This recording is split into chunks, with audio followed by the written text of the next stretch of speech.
They said revenge never heals a broken heart, but no one tells you how satisfying it feels when the one who hurt you finally tastes the same pain. My name is Helen Holloway, 56 years old, once a wife, a mother, and a woman people described as quiet, but that was before my husband walked out of our home after 30 years straight into the arms of our neighbor. Lydia, she used to borrow sugar, compliment my roses, smile at me as if she hadn't stolen my world. I tried to ignore them. I really did. But every night, I heard laughter through the thin wooden fence between our yards. Their laughter, my tears. For weeks, I drowned in humiliation. Then one morning, I stopped crying. I started thinking. I didn't want to hurt them. Not really. I just wanted her to feel what I felt. The fear of losing control. The shock of betrayal. So I began to plan my little revenge. Lydia left home every morning at 8:10. Her husband, Thomas, worked nights. My ex-husband Julian visited at 9. They thought no one saw. I watched from my kitchen window, hands wrapped around my coffee mug, heart frozen. Then one day, I slipped an anonymous note into Lydia's mailbox. He's not who you think he is. Check the basement. I waited. That night, shouting filled the street. Lydia's voice cracked with rage, Julian's with panic. Curtains moved, lights flickered. I felt the rush of justice short, electric, and dangerous. But I couldn't stop there. Pain turns you bold. I mixed a few drops of red dye into Lydia's garden hose and called her from a private number. My voice was low, shaking. He's bleeding.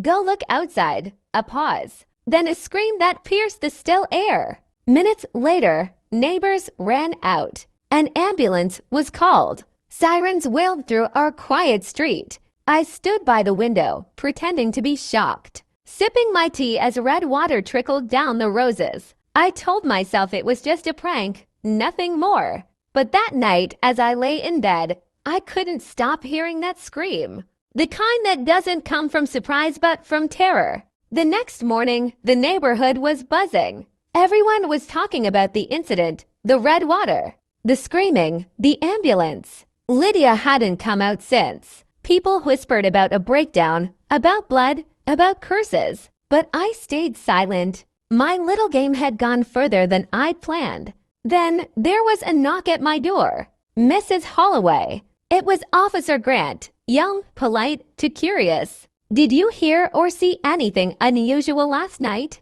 I forced a tremble into my voice. I heard sirens, officer. Is Lydia all right? He hesitated. She's shaken. She thought someone was watching her. His words cut deep. Watching her. Yes, I had. And now it felt like she could see through me, even from across the street. That night, I closed my blinds for the first time in months. But paranoia doesn't respect curtains. Every creak of the house felt like footsteps. Every shadow felt alive. At 2 a.m., I woke up to the sound of something scraping against my window. My heart froze. I peeked through the curtain, nothing, just wind. But when I stepped outside the next morning, there was a message scratched into the condensation on my car windshield. I know, 2 words. Cold, deliberate, and written by a shaking hand. My knees gave out. Was it Lydia? Was it Julian? Or someone else who knew what I'd done? I tried to laugh it off, to blame the kids in the neighborhood. But when I turned on the kitchen light, there was another note slipped under the door. You wanted me to look in the basement. Now you'll see what I found. My blood ran cold. The note wasn't signed. No one knew about that message except Lydia and me. For the first time, I realized something terrifying. This revenge I'd started had just turned into a game I couldn't control. That night, I couldn't sleep. The house felt heavier, like it was holding its breath. Every sound echoed, the ticking clock, the rustle of leaves outside, even my own heartbeat. By morning, I decided to end this madness. I would talk to Lydia, explain everything, apologize. Maybe she'd listen. Maybe we could both finally sleep again. I crossed the street, clutching my coat tight against the cold. Her curtains were still drawn, the house unusually quiet. I rang the bell once, twice. No answer. But the door creaked open. Lydia! My voice trembled. The air inside was thick, damp, and strangely metallic. It's Helen. I just wanted to talk. No response. The floorboards creaked under my feet as I stepped in. Then I saw muddy footprints leading to the basement door. The same basement from the note. My chest tightened. Slowly, I descended the stairs. The air grew colder with every step. And then, I froze. In the corner, lit by a flickering bulb, was something wrapped in plastic. Large, human-shaped. My throat went dry. Lydia! A soft sound answered, a quiet sob. I turned. She was there, sitting on the floor, her face pale, her hands shaking. He lied, Helen, she whispered. He lied to both of us. She pointed at the shape in the plastic. I found him here last night. My mind went blank. Julian, my ex-husband. My voice came out as a whisper. What did you do? Lydia's eyes met mine, full of pain and rage. What you wanted, she said. I made him feel what we felt. The room spun. My revenge had started this, but I had no control over how it ended. And now there was no going back. I couldn't breathe. The smell of damp air and something metallic filled my lungs. Lydia was still sitting there, her eyes hollow, her voice eerily calm. It wasn't supposed to be like this, she murmured, staring at the plastic-wrapped body. My mind screamed to run, to call someone, but my legs wouldn't move. Instead, I knelt beside her. Lydia, we need to call the police. She shook her head slowly. And tell them what, Helen? That you started it. My heart dropped. What are you talking about? She smiled, but it wasn't kind. You think I didn't know about the notes? The hose. You wanted me scared. You wanted him punished. Well, he is. She stood up, her hands trembling but firm. And now you'll help me. I stumbled backward, my voice cracking. I can't, you will, she interrupted sharply. Because if I go down for this, you go with me. For a moment, we just stared at each other. Two women bound by the same man's betrayal and the same terrible secret. I didn't remember much after that. Only the sound of shovels scraping dirt and the taste of fear on my tongue. We buried Julian behind the fence. The same fence where I'd once heard their laughter. When it was over, Lydia looked at me and said, now we're even. I wanted to scream, to cry, to undo everything. But I just nodded. Days passed. The police came again, asking questions. Julian was missing, they said. I played my role perfectly, the worried ex-wife, the quiet neighbor. Lydia did too. But at night, I saw her standing by the fence, staring at the ground. Neither of us spoke again. The roses grew thicker that summer, redder than ever. Every time I watered them, the soil bled color. And each petal whispered the same thing. You wanted revenge. Now you live with it. They say silence can heal, but mine only grew heavier. Every morning, I watered the roses, those cursed, beautiful roses. Their scent clung to my hands, to my clothes, to everything I touched. It was as if the earth itself refused to forget. Lydia hadn't spoken to me in weeks. She avoided my gaze when we crossed paths, pretending to be busy, pretending we were strangers. And maybe we were. I didn't recognize myself anymore. The woman who once baked pies for her neighbors now flinched at the sound of the doorbell. The woman who believed in karma now prayed not to be found. One night, as I sat by the window, I heard a faint knock. I froze, 3 soft taps. When I opened the door, no one was there, only a small rose lying on the porch. Its stem was broken, and the petals were what would do, or something else. My chest tightened. Lydia's roses. She was sending a message. I picked it up and whispered to the empty street, please, let me go. The next morning, I couldn't stop crying. I scrubbed the kitchen floor until my hands burned, trying to wash away something that couldn't be cleaned. Every sound in the house was too loud, too sharp. The refrigerator's hum, the creak of the stairs, The ticking clock. They all whispered the same word, guilty. That night, I dreamt of Julian. He was standing in the garden, covered in soil, holding a rose in his hand. You wanted peace, he said, his voice hollow. But peace doesn't grow from pain. I woke up screaming. For the first time, I understood. Revenge had given me justice, but taken away my soul. I couldn't undo what we'd done, but maybe I could confess, not to the police, not to Lydia, but to the world in my own way. The next morning, I sat at my kitchen table with a cup of black coffee and a blank piece of paper. Sunlight filtered through the blinds, cutting the room into harsh, uneven lines, just like the cracks inside me. I stared at the paper for a long time before finally writing the words. My name is Helen Holloway, and I did something terrible. The pen trembled in my hand. I didn't know who the letter was for, the police, Lydia, or maybe for myself. I wrote about the laughter through the fence, the note, the red water, the scream, about Julian, about the hole behind the roses. My tears smeared the ink until the words blurred into black stains. Halfway through, I stopped. What would this change? Would confessing bring him back? Would it make the guilt fade?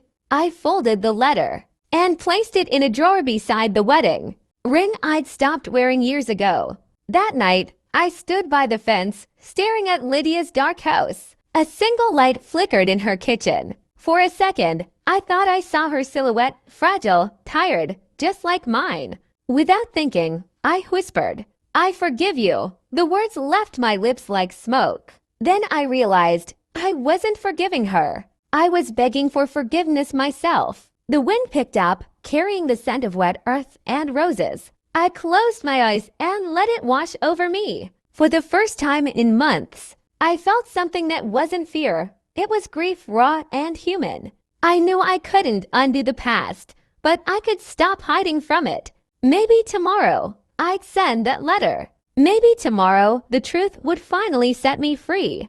But as I turned to go inside, I saw something that made me freeze. The drawer, the one with the letter, it was open, and the letter was gone. At first, I thought I was losing my mind. Maybe I hadn't closed the drawer properly. Maybe I imagined the letter. But deep down, I knew. Someone had been inside my house. My hands shook as I checked every lock, every window.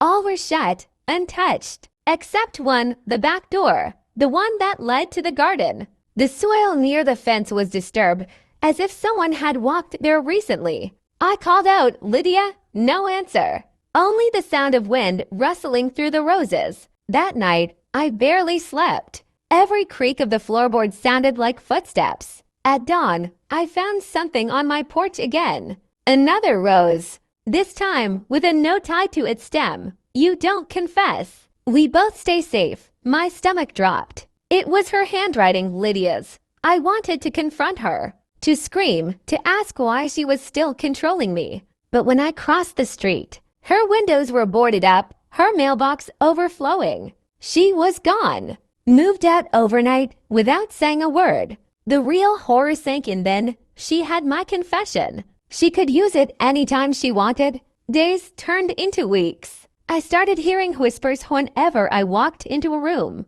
like the house itself was judging me. I caught my reflection in the mirror one evening and didn't recognize the woman staring back, pale, haunted, smaller. I whispered to her, "You did this. You wanted revenge." She didn't answer, but she looked like she wanted to. One stormy night, I heard footsteps again, soft and deliberate, just outside my door. I held my breath, clutching the kitchen knife. Lightning flashed, illuminating the garden, and for a split second, I saw her, Lydia, standing by the fence, soaked in rain, staring at the roses. Then she turned and walked away into the darkness. I didn't chase her. I couldn't, because the truth was, I didn't know if she was really there, or if my guilt had finally taken shape. The next morning, I woke to the sound of rain tapping against the window. The storm hadn't stopped, and neither had my thoughts. I walked outside barefoot, letting the mud soak into my skin. The roses were glistening, heavy with water, and something darker. One of them had been cut clean, its stem lying on the soil like a body. That's when I saw it, a piece of paper pinned to the fence with a rusted nail. My heart thudded as I tore it free. The ink was running, but I could still read the words. "We can never bury the truth." My breath caught in my throat. The handwriting wasn't Lydia's, it was Julian's. I stumbled backward, clutching the note to my chest. This had to be a trick, a cruel one. But how? I burned the letter in the sink, watching the paper curl and blacken. The smoke filled the kitchen, stinging my eyes, making me cough. But even as it turned to ash, I could still see those words floating in my mind. That night, I heard the sound again, scraping at the window. Only this time, it didn't stop. I grabbed a flashlight, trembling, and shone it toward the glass. For a heartbeat, I saw a face reflected back at me, pale, mud-streaked, eyes wide open.